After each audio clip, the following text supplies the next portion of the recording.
ทักทายสบายดีพ่อแม่พี่น้องมื้อนี้อ้ายก็จะได้ไปเฮ็ดเวียกอยู่ไทยเนาะพี่น้องตอนนี้เฮาก็จะเริ่มต้นจาก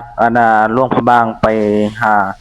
นครหลวงเวียงจันทน์เนาะพี่น้องและนี่ก็คือท่าบักเชียงแม่นเด้อพี่น้องตอนนี้อ้ายก็มาฮอดคิวรถไฟแล้วเนาะพี่น้องคิวรถไฟเพื่อจะขี่รถไฟไปเวียงจันทน์เด้อพี่น้องตอนนี้อ้ายก็ได้ขี่รถไฟมาฮอดนครหลวงเวียงจันทน์แล้วเด้อพี่น้องหลังจากนั้นเฮาก็ได้ซอกหา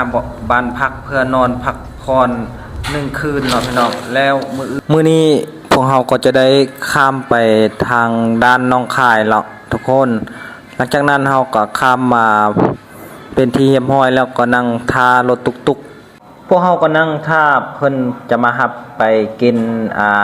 บุฟเฟ่เนาะทุกคนร้านบุฟเฟ่เนาะเพิ่นจะเลี้ยงเนาะหัวหน้าเพิ่นจะเลี้ยงเนาะทุกคนหัวหน้าเพิ่นใจดีเด้อ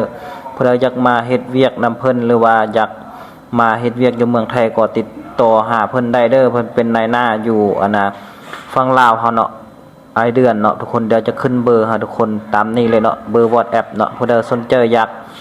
มาเฮ็ดเวียกนำลาวก็ติดต่อหาเพิ่นได้เนาะ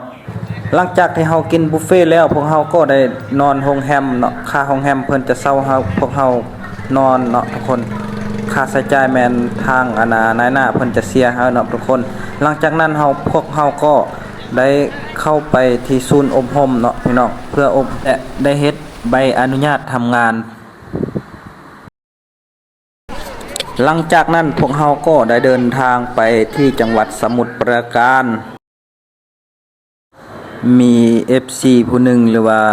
เขาได้ติดตามช่องอ้ายนี่แหละเขาได้ถามว่าเป็นหยังคือว่ามาเฮ็ดเวียก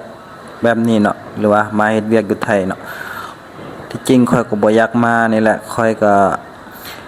มีแนวจำเป็นที่อยากใช้เงินหลายเนาะทุกคนก็คือ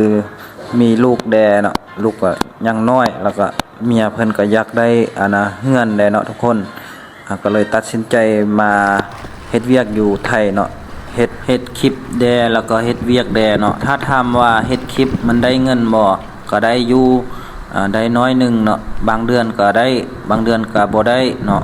บางเดือนก็บ่ฮอด100เหรียญเพิ่นก็บ่โอนให้เนาะทุกคนหลังจากที่เฮามาฮอดก่อนเลยได้ไปตลาดเนาะทุกคนซื้อหม้อหุงข้าวแล้วก็ซื้อหม้อสุกี้ซื้อพัดลมแล้วก็ซื้อบ่วงซื้อถ้วยซื้อผ้าเข้าซื้อซาดเนาะมาปูนอนเนาะทุกคนถ้าผู้ใดได้เห็นคลิปนี้แล้วก็อย่าลืมกดติดตามช่องเฮาอ้ายเด้อเพื่อเป็นกำลังใจที่จะเฮ็ดคลิปต่อไปขอขอบใจ